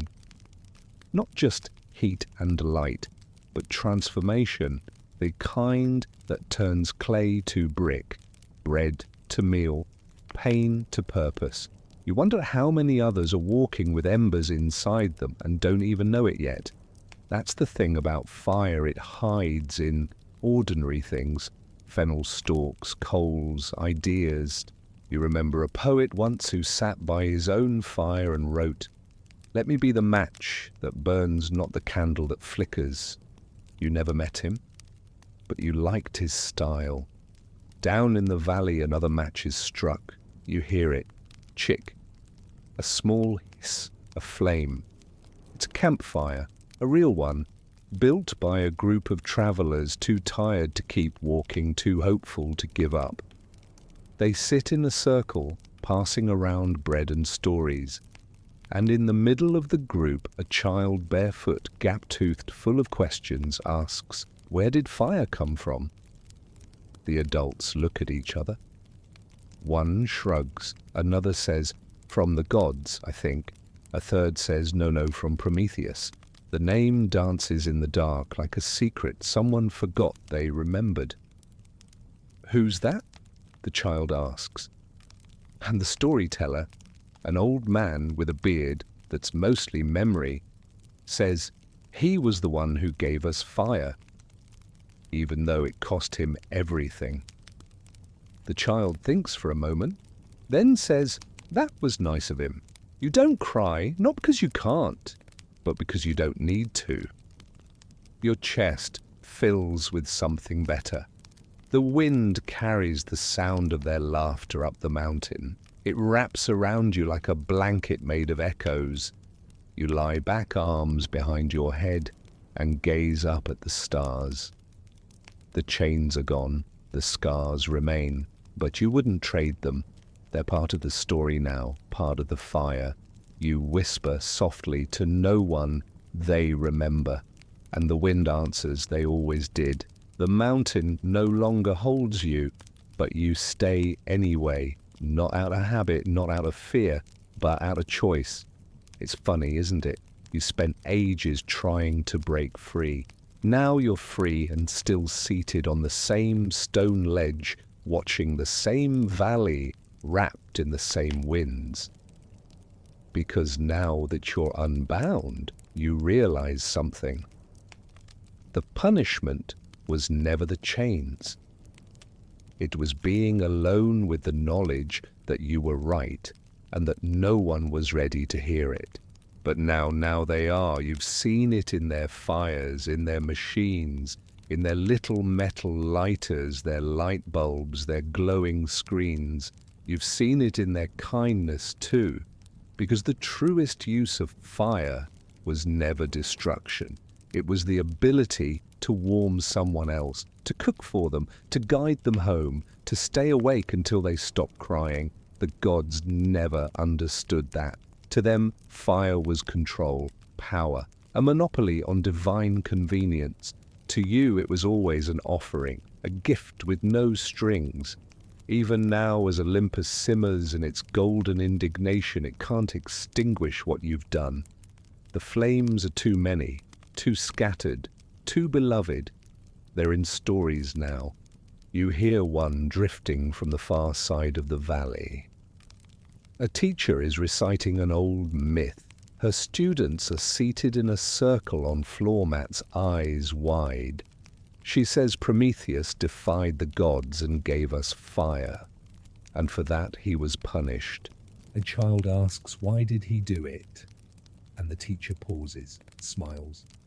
Because he believed we could be more. The child nods, accepts it. No thunder, no fear, just truth. It hits you, not like lightning, not like revelation, but like quiet confirmation. That's all you ever wanted. Not temples, not thanks, just for someone to understand, just for the fire to matter. And now it does, in every home, every engine, every candlelit vigil birthday cake and searchlight scanning the night for lost things. You lean back on your palms, toes grazing the cliff edge. There's still no eagle, no Olympian messenger demanding your return, no new sentence etched in marble. You suspect even Zeus has run out of punishments. Or maybe he's finally stopped trying because he knows. You won, not with a war, but with a whisper, not with a weapon, but with a spark. One ember at a time, you lit the world. You remember telling Epimetheus once, long before Pandora and her famously defective jar, the smallest flame can outlast the darkest night. He laughed at you, called it poetic nonsense. But you were right. And now, as the wind carries the scent of wood smoke and cinnamon up to your perch, you feel something else rise with it. Rest. You haven't felt it in eons, not sleep, not surrender, but the easing of a burden long carried. You stretch your arms above your head just because you can. Your joints pop in protest. Your spine cracks like thunder on a summer evening. Then slowly you lie back again, hands behind your head. The stars spin above. Not in arrogance, not in judgment, just in motion. They burn just like you. The fire never needed a throne. It just needed time. And now it's everywhere. You smile because somewhere out there a poet is scratching your name into a page. A match is striking in a forgotten cave. A single mother is lighting a stovetop in a cramped apartment, humming a song that sounds suspiciously ancient. The fire lives, and so do you, not in flesh, but in flame. There is a peace in stillness, but your stillness is not surrender. It's watching, it's guarding. It's the kind of motionless presence that comes from long endurance, from waiting out gods, from letting the world turn until it finally learns to listen. And now it is listening. Mortals speak your name again, not always correctly, not always kindly, but they say it. Prometheus. It rolls off their tongues in classrooms, in science fiction novels, in whispered jokes between inventors, burning midnight oil. You're not a god to them. You're an idea. And that's more powerful, because ideas don't bleed. Ideas spread. You once told Hermes during one of his more tolerable visits, symbols outlast statues. He scoffed, of course. But that was before he saw his own image turned into a company logo stamped on shipping crates and flight manuals. You smiled for a week after that. Even the Olympians now, whether they admit it or not, see the cracks forming in their marble foundations. The prayers are fewer, the offerings more symbolic than sincere. Once whole villages lit pyres for Zeus. Now mortals light scented candles and name them after gods. Once temples held thunder, now temples hold Wi-Fi. Times change, and you were always the god of what comes next. Even before you gave them fire, you gave them the urge to ask why. Why hunger? Why night? Why rules? Why not? That was the first spark. The fire came second. And now they burn with questions. They build machines to look deeper into the stars and deeper into themselves. They split atoms and harvest suns. They speak across oceans with flickers of light. Their fires are no longer just orange, they're blue, white, electric, sometimes dangerous. Often beautiful. Always, always yours. Because that's the nature of fire. Once passed on, it cannot be returned. It only spreads. You watch a girl in a laboratory now staring into a flame under glass. She isn't praying, she's curious. She taps her pen against a notebook, then leans in closer. You lean with her in spirit. You can almost feel her heartbeat aligning with yours. She adjusts the temperature. And just like that, the flame turns green. You grin. Somewhere Hephaestus chokes on his ambrosia. The gods never liked when humans discovered new colors of fire. They called it unruly. You call it progress. The flame dances. It doesn't ask permission. Neither did you. You stand now, stretching fully for the first time in ages. The mountain no longer resists you. It supports you. The wind rises not to push you back, but to welcome your movement. You walk to the edge again and look down. The valley has changed. Where once there were farms, now there are cities. But within them gardens bloom, lights pulse from towers, but in between them candles still flicker. For every machine a mother still cooks over fire, the sacred and the ordinary burning side by side. You never wanted to destroy Olympus, you just wanted balance, choice, the right to burn without asking. And now they have it, but you also see the risk. In the distance, a new kind of flame rises, tall, mechanical, enclosed in glass and steel. It spins like a storm, controlled, yes, but hungry, too hungry. You frown, because that too is fire, and fire doesn't care. It can save or consume. You gave it to them trusting they'd choose wisely, not always, but enough times to prove it was worth it. Still you remain, watching, not to interfere, but to witness, because your story's not done. As long as someone learns from the fire, as long as even one person carries it gently in their hands, you'll keep watch. You are not a god. You are not a legend. You are the spark that never sleeps, and tonight you burn quietly, patiently, waiting for the next match to strike. Your feet press into the earth, bare, cracked, but firm. The stone beneath you, once a throne of torment, now feels like a stage. You walk its edge not with the shame of exile, but with the calm defiance of someone who has already been punished past the point of caring. The sky above you is enormous, scattered with stars like flint sparks on black velvet. You once feared the size of it. Not because of its darkness, but because of how small it made the gods seem. They hate that you know. Zeus, Poseidon, Apollo, they all rule over domains that end somewhere. A sea has a shore, a sky has a ceiling, even Olympus has walls, but your domain was always expanding. Fire does not respect borders. It spreads through cracks, under doors, across fields, between people, especially between people. You remember a time early on, maybe the 2nd or 3rd century after your chains, when a village at the edge of a cold sea lost its last match. The winter was long and their wood was damp. They had no fire. One man, an old fisherman, walked 6 days to a neighboring settlement carrying a coal wrapped in moss and cloth. He almost didn't survive. But he made it. He arrived frostbitten and coughing and lit the hearth in the center of the town.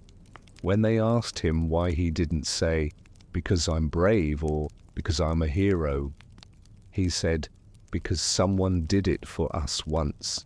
That was you. That is you. Not the Titan who stole fire, the one who carried it. And when you see the fires burning in the world now, each with its own color, its own hum, you know your gift hasn't just survived, it has multiplied. But you also see the other kind of fire, the cruel kind, the greedy kind, not warmth, but consumption. You saw it in the torches used to burn libraries, in the embers of villages scorched for gold, in the cities turned to smoke by weapons meant to end wars before they ever started. Fire, like truth, burns what it touches. You knew this would happen, even back then. The gods say that's why you deserve to be punished, for giving mortals something they would one day abuse. But they never saw what you did. That fire abused does not destroy its value. It reveals it, because for every match struck in anger, 100 are lit in remembrance. For every bomb, 100 candles follow. You're not naive. You've seen what humans do, but you've also seen how they heal. And more importantly, how they learn. You watch a boy now alone on a rooftop, a paper lantern in his hands. He writes something on it with a trembling marker, a name, a prayer, a memory.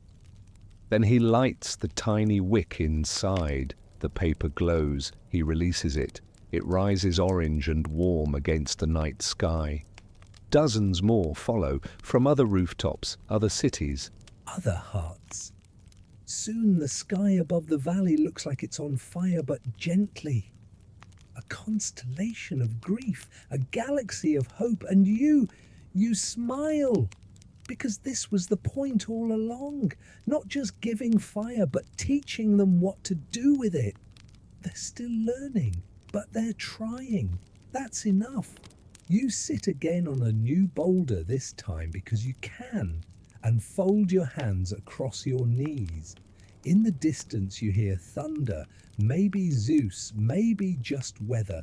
You don't flinch. Let him send lightning. You lit something older, something that doesn't fear rain, something that dances in ashes, something that will outlast the gods themselves. And maybe, just maybe, that was always the real plan. It begins to rain. Not a storm, no lightning, no divine tantrum, just soft, persistent droplets falling as if the sky itself is sighing. It dapples the stone, the earth, your skin. You don't flinch. You tilt your face up and let it wash over you. You've missed this. The simple feeling of cold water on warm skin, the smell of petrichor, the sensation of being part of the world again, not an outcast, not a symbol, but present, breathing, damp, alive. The gods never liked rain, too humble. They preferred spectacles, fireballs, tempests, earthquakes, declarations. But mortals dance in the rain. You've seen them do it. Children stomping in puddles, farmers lifting their faces to the clouds, lovers sharing a dripping kiss beneath an open sky. Rain doesn't command reverence. It invites joy, and fire does the same. That's why you gave it. Not to make them worship, to make them wonder, to make them laugh again after sorrow, to give them something to gather around when the world feels cold. It worked. Even now, in this grey downpour, there are campfires crackling under canopies, ovens baking bread, little ceramic stoves warming rooms full of stories. You can almost hear one now, a grandfather speaking to a child. Once upon a time, he says, there was a god who didn't want to be worshipped. He just wanted us to be warm. The child asks why, and the old man replies, because he believed in us. You look out over the valley, fog rolls in, lights blur into halos. From above, the world looks like a hearth. And you're the coal at its center, still glowing, still waiting. Not everyone remembers you, of course. Most don't. You've been called by other names in other languages, some flattering, some not. Some think you were a cautionary tale, others think you never existed. Let them, because the name doesn't matter. The fire does. It always has. You've watched civilizations rise and fall. You've seen the great library of Alexandria burn, and then seen modern servers rise in its place holding more knowledge than the gods could ever imagine. You've seen fires destroy, and you've seen them build. One girl in a dusty town once used the last flame from her oil lamp to solder 2 wires together. That connection would one day carry voices across continents, all because she dared to try. Historians still argue about you, of course. Some say you were a revolutionary, others a fool. Some say you meant well, others think you just enjoyed chaos. They debate your motives like philosophers haggling over breadcrumbs, but not a single one of them has managed to unlight the world. And that, in the end, is your answer? Flames flicker, but fire remembers. It remembers the cold. It remembers the fear. It remembers the moment anyone said, "Not anymore." That was you. But it's also them now. Every match they strike, every torch passed, every fireplace they gather around to tell your story, without even realizing it's yours. You lean back against the warm stone. Yes, warm. The mountain is holding your heat now. That feels right. The rain lets up. The stars return. You whisper, almost lazily, "Still burning." And the world answers back with every flicker of every flame. The mountain sleeps now, not in silence, but in harmony with the wind, the stars, the world you once defied and still love more than you're supposed to. And you're still watching, not out of duty, not out of punishment, but because it's yours. The fire, the story, the spark that started everything. From your perch, the world below looks like veins of gold pulsing through the dark. Roads lit by headlights, windows glowing in homes, campfires tucked into woods, lanterns swinging gently on boats, a map of light, your map. You've stopped asking whether it was worth it. The suffering, the isolation, the daily visit from Beaky, the ungrateful vulture.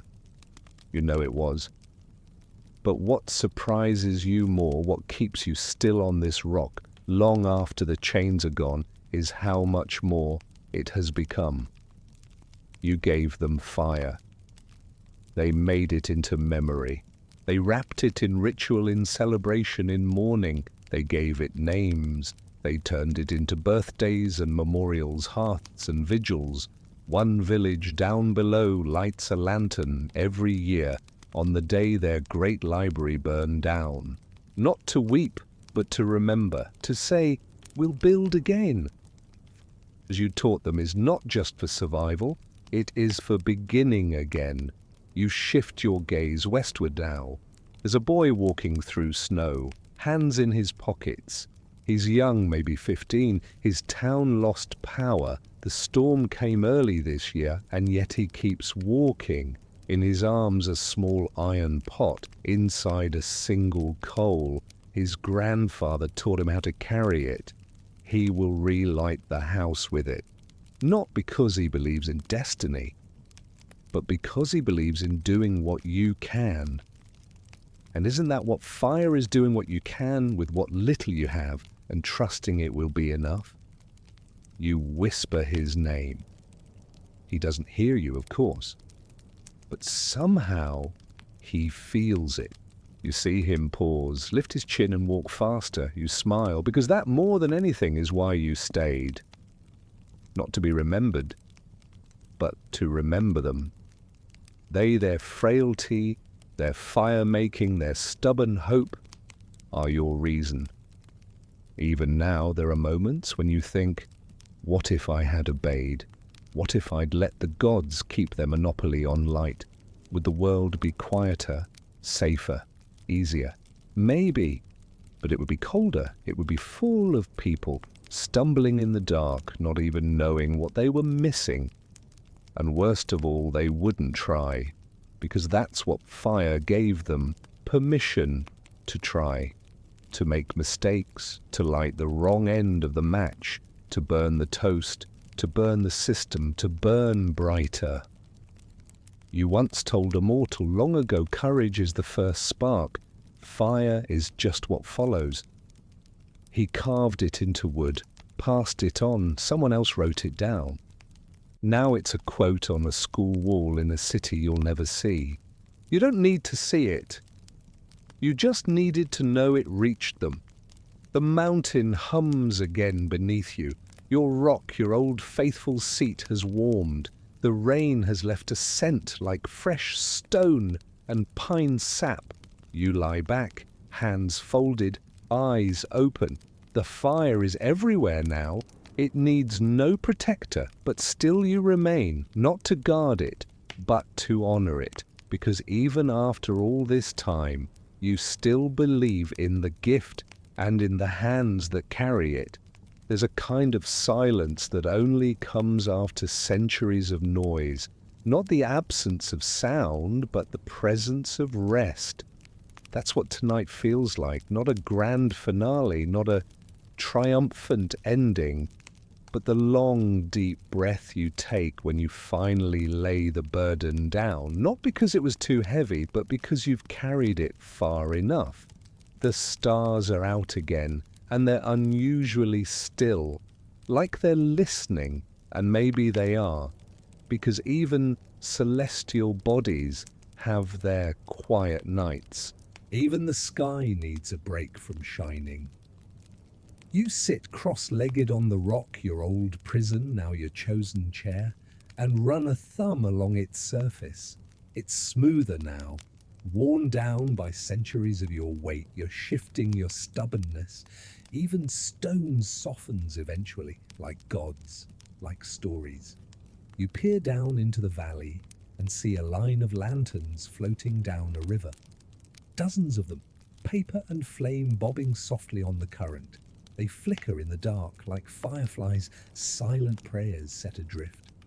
A girl kneels on the bank, watching hers go.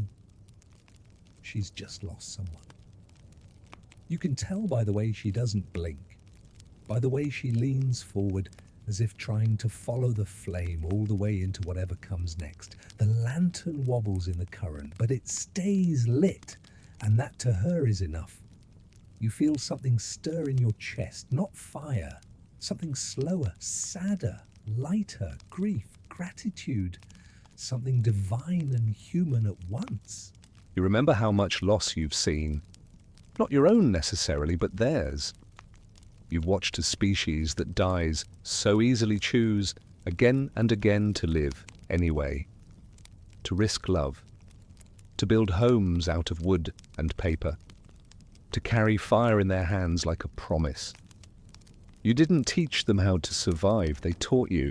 Even now they remind you why the gift mattered, why you endured, why you didn't pull your hand away when Hephaestus raised the hammer. You never expected thanks, but here, in these flickering lights, these stubborn, glowing, floating lights, you've received it anyway. Quiet thanks, but real. And that's more than the gods ever offered. You wonder if they see what you see now. Do they know the war is over? That they've already lost, not in thunder, but in light. The gods who demanded worship have faded into symbols, myths, stories told by firelight. But the fire itself, the thing they tried to hoard, it still burns. It always will. A child lights a candle in a dark hallway. A woman sparks a stove in the back of a food truck. A scientist calibrates a laser. A traveler warms his hands over a roadside flame, each of them unknowingly echoing your gift. Each one a quiet rebellion against the cold. Each one a victory. You exhale, not in relief, in satisfaction. You're not waiting anymore, not for release, not for redemption, not even for recognition. You're just here. Because even if your story never makes another scroll, never reaches another ear, the fire did. That's what matters. And if that flame ever does start to die, if the world ever forgets where the heat came from, you'll still be here, on this mountain, watching, waiting, willing to light it again. Not because you have to, but because you can. The night deepens, but you don't sleep. You've never needed to. Sleep is for those who must forget in order to heal, for those whose minds grow weary and seek shelter in dreams. But you remember everything, every spark, every scream, every time the eagle's wings shadowed your eyes, every meal cooked over your stolen fire, every child warmed by it, every tyrant threatened by it.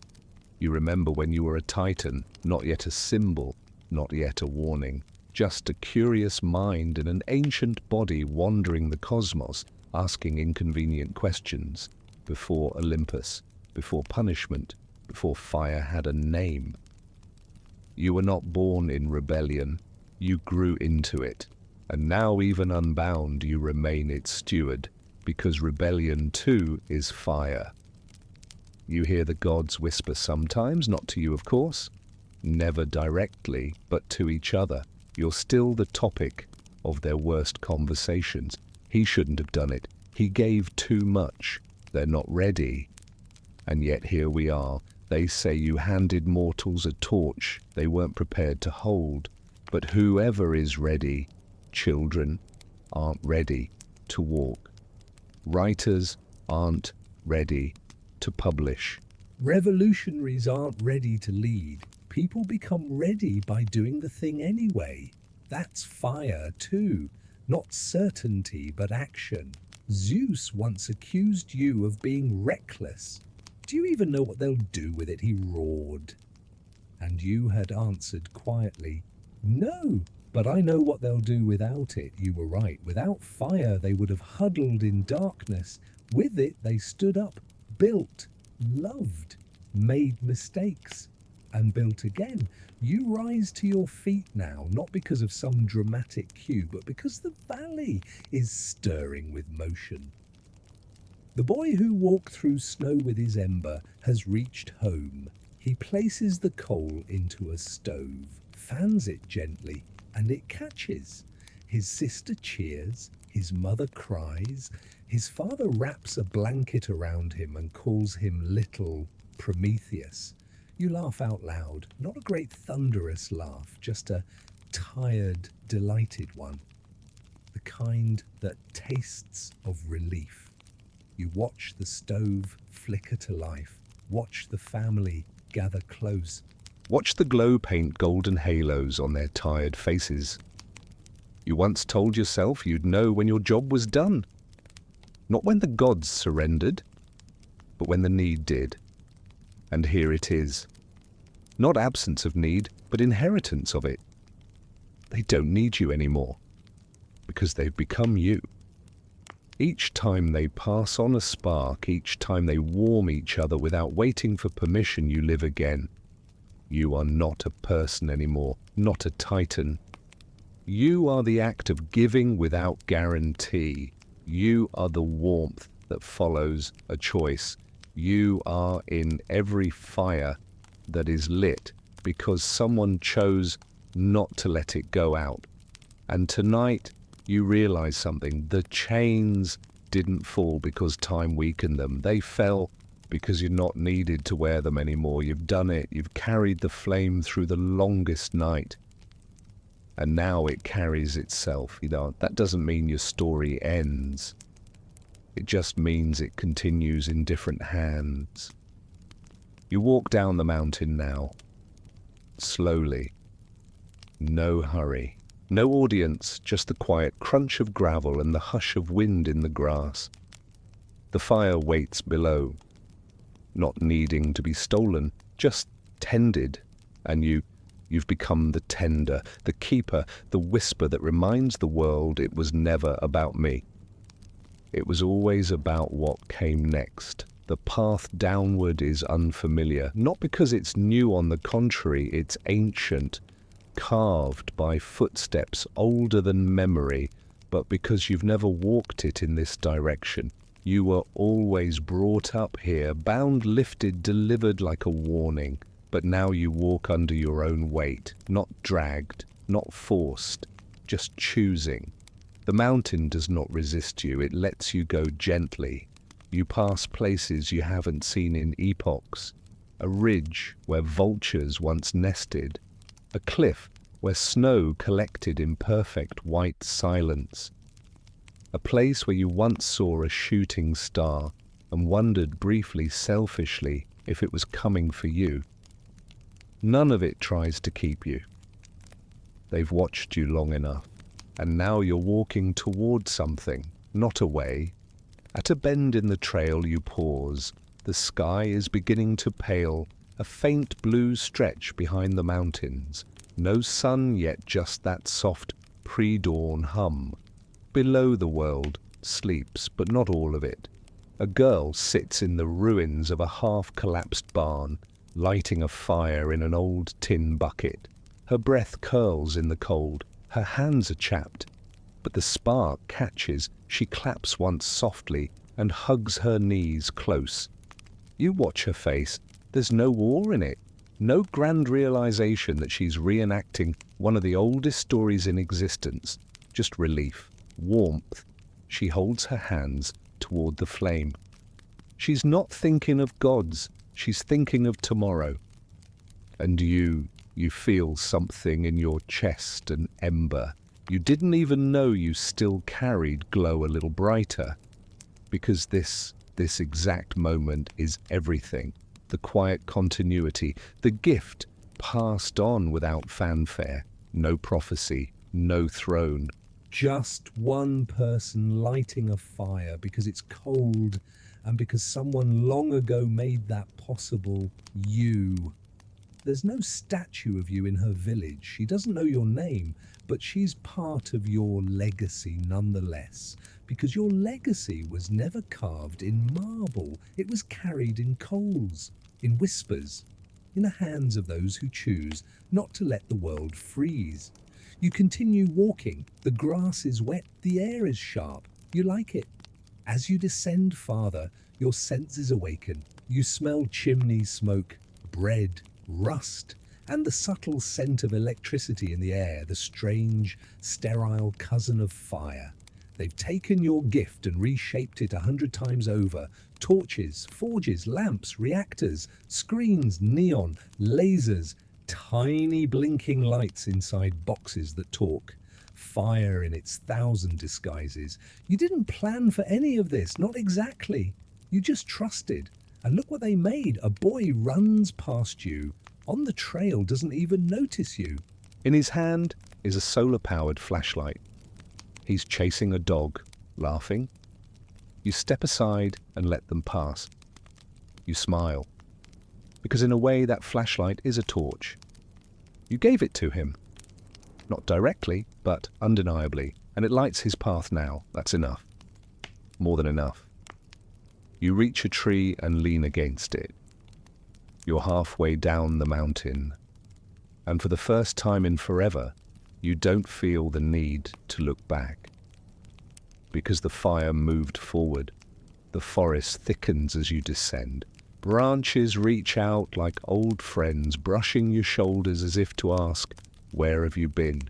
Leaves crunch softly beneath your feet, wet from the rain, whispering stories you haven't heard in centuries. You smile at them, because the mountain was stone and silence. But here is life. Birdsong returns, tentative at first, then bursting into full chorus as the sky begins to blush with dawn.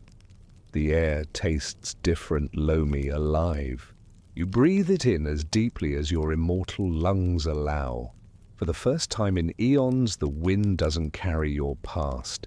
It carries your next step. You pass a small shrine nestled beneath a twisted olive tree. There's no statue, no name, no offerings. Just a stone basin filled with water and a single matchbox resting beside it. You pause, the box is unopened. You sit beside it. Someone, likely a traveler, left it here for the next soul passing through. No instructions, just a quiet trust, a spark waiting for the right hand. You don't take it. You touch it gently. Let it know it's not alone. You look into the basin. The water is still. Your reflection stares back. And for a moment you hardly recognize yourself. Not because time has changed your face, it hasn't, but because for the first time, the face looking back isn't straining, not clenched in resistance, not twisted in pain, just at ease. You are no longer the chained Titan, no longer the story carved into marble walls as a warning. You are the whisper between campfire stories, the pause before a match is struck, the unseen breath that keeps the flame alive when the wind rises. You are not their god, you are their permission. To create, to disobey, to love, to rebuild, you stand, keep walking. Below, a village wakes. Lights blink on, soft at first, then brighter. Children shuffle out of homes with bundles of kindling. Smoke rises from rooftops like sighs. A baker lights her oven. A boy pokes a fire into life beneath a tea kettle. A woman touches her fingers to a candle's flame before placing it at a windowsill. Her eyes close. A name moves across her lips. A memory, a promise. Everywhere fire begins to breathe, and in that breath you feel it. You are home, not in one place, but in every spark. The gods never understood that. They thought the punishment ended when the chains broke. They thought your story would end when no one chanted your name in temples. But temples collapse, fires spread. You pass an old man seated outside his door, sipping something hot. His fire crackles low beside him. He looks at you, tired eyes bright. You've come a long way, he says. You nod. He doesn't ask who you are, doesn't need to. He lifts his cup in a quiet salute. To the one who lit the first fire, he murmurs, and then he adds wood to the flames. You sit beside him. Say nothing.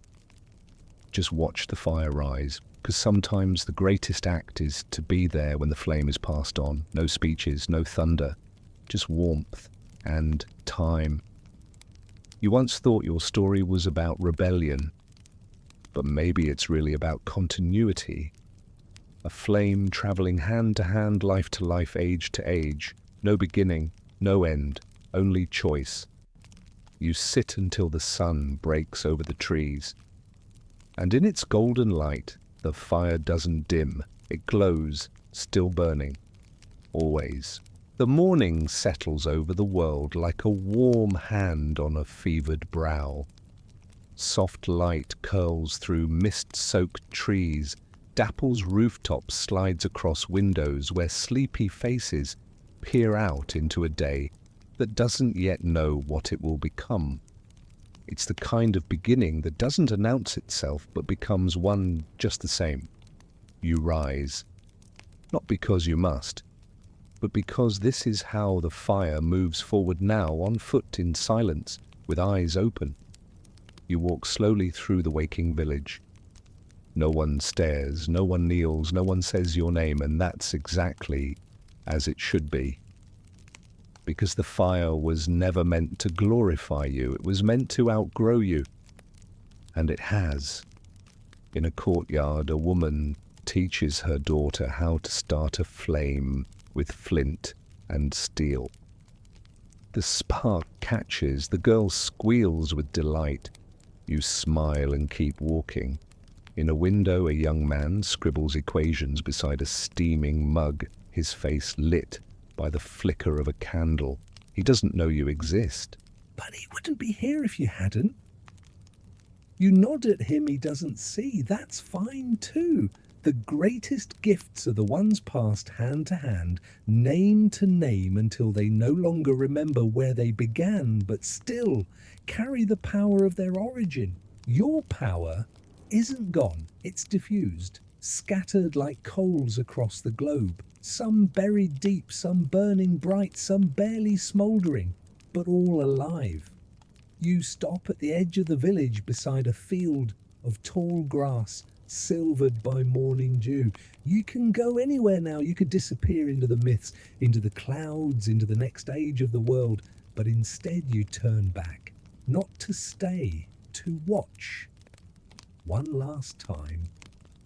A boy runs past with a torch in his hand. He's not going far, just to light the oven where bread is made. But the flame he carries, it's yours, and his, and everyone's. You exhale slow and easy, because now at last the weight has shifted. You are not the bearer. You are not the guardian. You are the memory of why it mattered.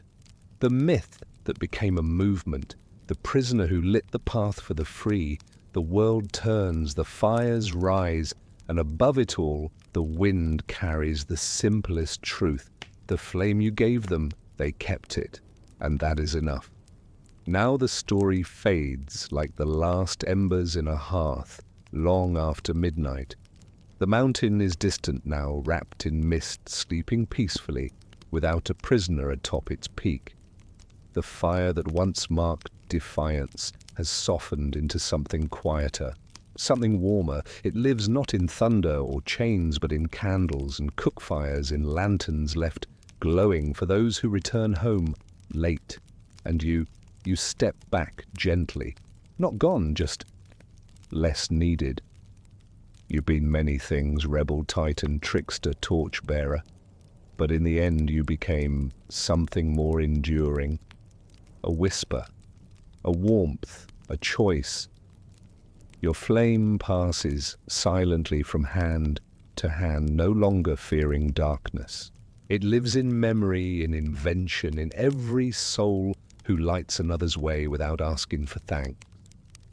So tonight, as you lay back, feel the glow lingering behind your eyes. Let the echoes of firewood cracking and laughter by the flames settle over your heart. Let them remind you that no act of courage ever truly fades. It just changes hands. You gave fire to a world that didn't know what to do with it, and they did what they could, and it was enough. Let that thought stay with you now as sleep draws near. You are safe. You are remembered. You are light. So close your eyes and let the world turn gently without you for a while. End of script. Sweet dreams.